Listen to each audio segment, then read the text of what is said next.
আপনারা দেখছেন জবর খবর, বাংলার স্পন্দন।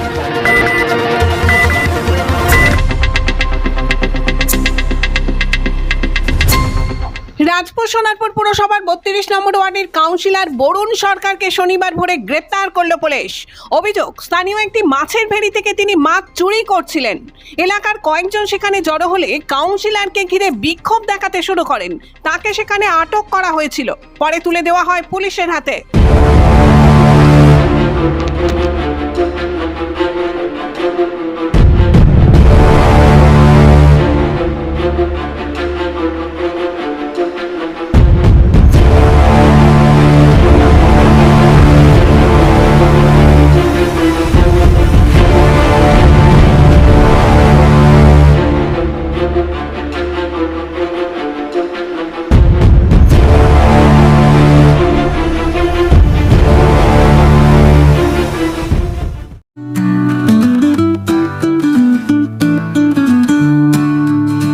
সপ্তাহের প্রতিদিন চোখের ডাক্তার মানে জয়নগর রথ কালার আইসেফ আইসেফ আইসেফ।